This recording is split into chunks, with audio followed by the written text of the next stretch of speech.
Allah Subhanahu wa ta'ala menyeru kepada hamba-hamba yang beriman supaya hamba yang beriman ini bila sebut beriman, mereka akan melaksanakan segala titah perintah Allah. Dalam masa yang sama mereka akan meninggalkan segala larangan dan juga tegahan Allah Subhanahu wa ta'ala. Begitu juga insya-Allah khutbah kita pada tengah hari ini pun menjurus kepada pendidikan yang perlu kita berikan kepada anak-anak kita ataupun tarbiyah kepada orang yang berada di bawah tanggungjawab kita. Sebab mutakhir ini ataupun suasana yang berada di sekeliling kita penuh dengan fitnah, khususnya fitnah kepada akidah ataupun pegangan bagi ahli keluarga kita. Itu daripada segi akidah, yang mana dengan ajaran-ajaran yang berbagai ditambah pula dengan ideologi-ideologi yang boleh merosakkan akidah anak kita. Nabi sallallahu alaihi wasallam peringatkan kepada kita, kullu mauludin yuladu 'alal fitrah. Setiap anak yang dilahirkan mereka itu dalam keadaan fitrah, suci bersih. Tidak ada noda, tidak ada dosa pada anak-anak tersebut. Fa'abawahu yuhawwidani, maka menjadi peranan ataupun kewajipan kepada ibu dan ayah yang mencorakkan bagaimanakah kehidupan anak tersebut. Jika dicorakkan kehidupan anak tersebut sebagaimana agama Yahudi, maka jadilah dia Yahudi. Atau Yunasirani, ataupun bila mana dicorakkan kehidupan anak tersebut sebagaimana kehidupan Nasrani, maka jadilah dia Nasrani. Atau Yumajjisani, ataupun bila mana dicorakkan kehidupan anak tersebut sebagaimana kehidupan orang Majusi, maka jadilah dia Majusi. Majusi ini maknanya penyembahan. Daripada peringatan Nabi sallallahu alaihi wasallam ini, tanggungjawab kita sebagai ketua keluarga, khususnya termasuk saya, untuk kita mendidik ataupun mentarbiyah anak kita mengikut acuan yang terbaik, yakni dengan ajaran Islam. Bila mana mereka mengikut ajaran selain daripada ajaran Islam, maka segala amal mereka tidak diterima oleh Allah Subhanahu wa ta'ala. Di dalam ayat yang lain Allah Subhanahu wa ta'ala jelaskan, a'udzu billahi minasyaitonir rajim, wa man yabtaghi ghayra al-islam dinan falan yuqbala minhu wa huwa fil akhirati minal khasirin. Man di sini siapa sahaja, kira kita, ahli keluarga kita, anak-anak kita, tak kira siapa sahaja. Bila nama man, maknanya daripada kalangan manusia yang memilih cara hidup selain daripada ajaran Islam, maka tidak akan diterima oleh Allah Subhanahu wa ta'ala akan amal tersebut. Sekalipun amal yang dilakukan itu seumpama ataupun seakan-akan nampak macam Islam. Contoh macam di sana adanya Islam liberal, adanya Islam plural, Islam juga. Cuma diolah benda itu ataupun dicorakkan mengikut pemikiran mereka sendiri, tidak berdasarkan kepada apa yang dikehendaki oleh Allah dan Rasul.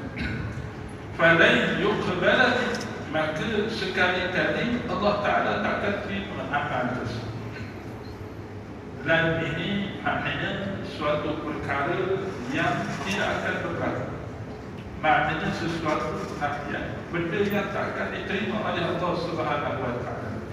Sebab apa? Sebab bercanggah dengan apa yang dikehendaki oleh Allah Subhanahu wa Ta'ala dan Rasul.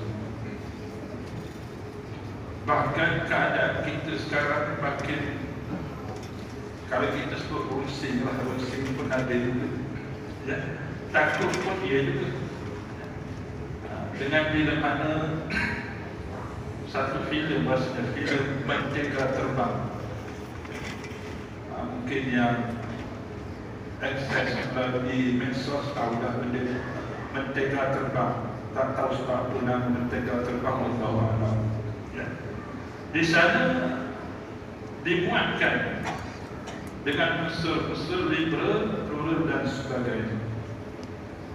Di antara contohnya, bila mana seorang ayah pun dia membenarkan pada anak dia untuk membuat pilihan dalam beragama. Di antara dia punya isi kandungan dalam filem Mentega Terbang. Di antara lain satu keadaan ataupun satu situasi yang mana seorang perempuan dengan seorang lelaki Hindu, yang mana lelaki Hindu ini sedang makan, dan makanan tersebut ada makanan yang diharapkan dalam Islam. Maknanya ada, kita sebut apa ya? Sebab kalau sebut Hindu bahasa Arab, sebut pork bahasa Inggeris, jadi sebut bahasa Melayu mudah kita faham.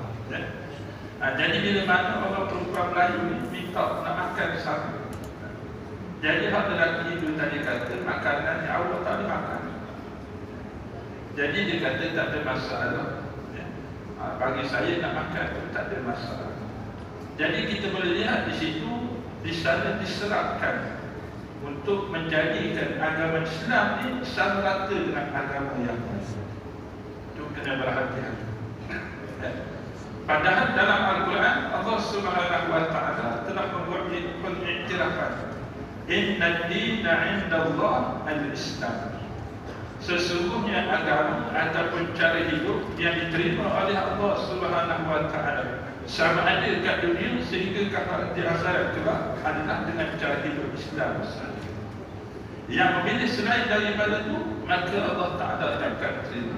Bahkan Allah Ta'ala sebut keadaan mereka pada hari kiamat kelak, pada hari akhirat kelak dalam keadaan golongan yang rugi. Bila sebut golongan yang rugi ini, maknanya ditempatkan oleh Allah Subhanahu wa Ta'ala di dalam neraka Allah Subhanahu wa Ta'ala.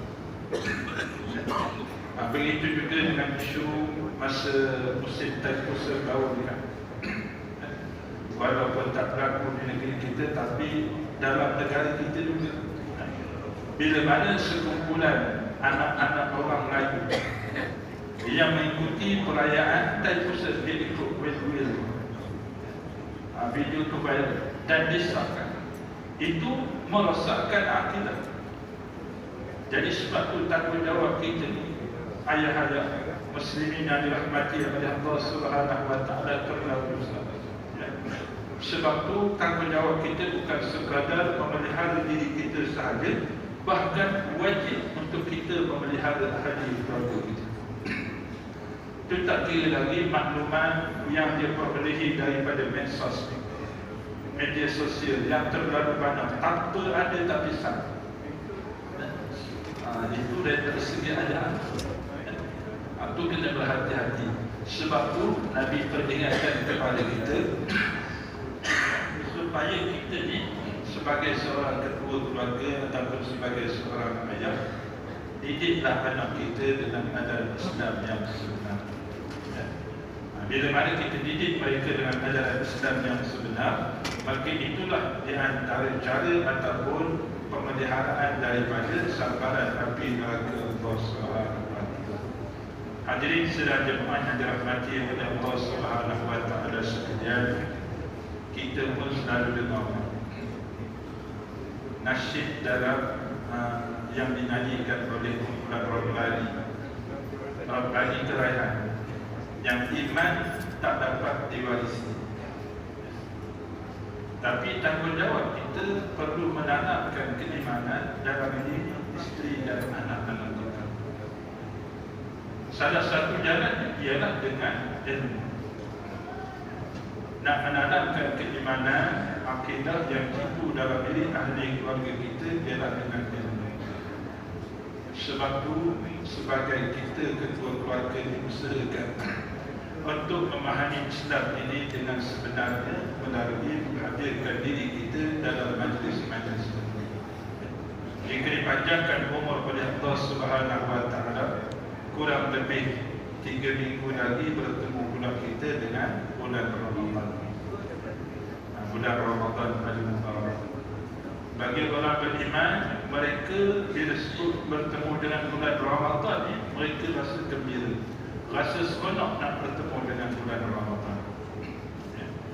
Bila rasa seronok nak bertemu dengan bulan Ramadan, pastikan persediaan yang kita nak bertemu dengan bulan Ramadan itu adalah persediaan yang terbaik.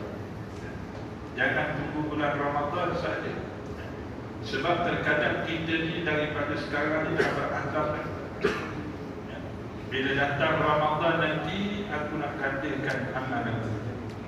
Daripada segi solat sunatnya, daripada segi bacaan Al-Qurannya, begitu juga dengan amal-amal sunat yang lain. Termasuklah bersedekah. Azam tu baiklah. Cuma sebagai persediaan, jangan tunggu Ramadan. Sekali pun kita berdoa kepada Allah, Allahumma barik lana fi Rajab wa Sya'ban wa ballghna Ramadan. Ya Allah, berkatilah kehidupan saat-saat yang kami lalui di dalam bulan Rajab telah berlalu sebulan. Nikmat daripada Allah. Bila sebut berkat-berkat ni, maknanya bertambah kebaikan. Lihat, bulan Rajab yang telah berlalu, adakah bertambah kebaikan pada amal ataupun berlaku sebalik. Dan Allah Ta'ala anugerahkan peluang pada kita bertemu dengan bulan Sya'ban. Kita minta keadaan yang sama, supaya bulan Sya'ban yang kami lalui ini, ya Allah, ditambah keberkatan padanya, ditambah kebaikan pada amal kita.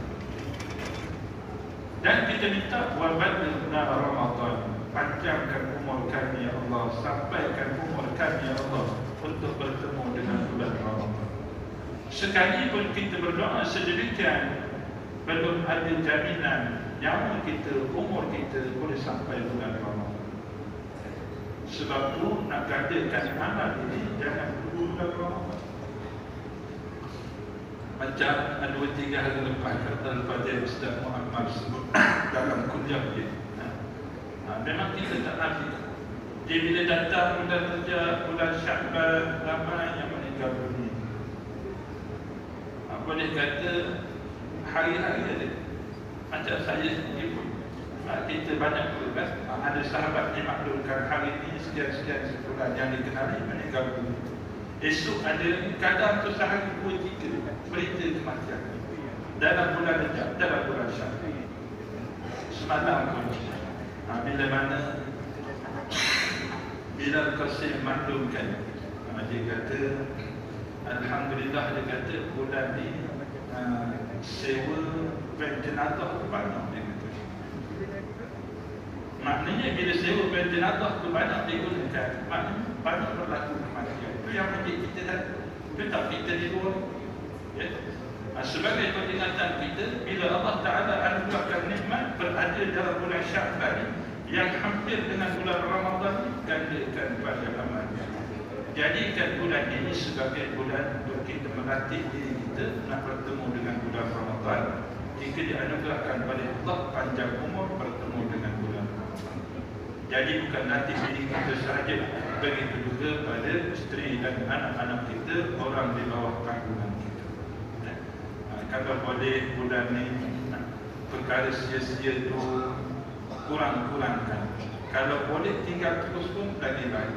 Contohnya, kalau bulan sebelum ni banyak kita dengan medsos update status setiap hari ataupun setiap jam update satu status. Masuk bulan Sya'ban aku nak tinggalkan benda tu, tak perlu nak update. Yang perlu kita update ialah pada amal kita. Kalau sebelum ni masa kita dengan WhatsApp, dengan Instagram tu banyak jam boleh kita luangkan. Tapi bila masuk bulan Sya'ban ni, luangkan masa kita lebih pada amal. Dengan baca Quran, dengan datang majlis ilmu, dengan perbanyakkan berzikir dan sebagainya. Sebab kalau bulan ini kita tak buat latihan tersebut, maka dia akan masuk bulan Ramadan berlaku keadaan yang sama. Tak ada perbezaan bagi dia. Bulan Ramadan ke bulan lain ke sama saja. Bertah lagi bila kita terlibat dengan medsos ni, bukan kata tak boleh gunakan media tersebut, cuma di sana digariskan panduan bagi kita. Kadang-kadang banyak pendustaan yang berlaku, khususnya pendustaan terhadap Nabi sallallahu alaihi wasallam. Macam WhatsApp. Kadang bila masuk satu jam, masing-masing kongsi.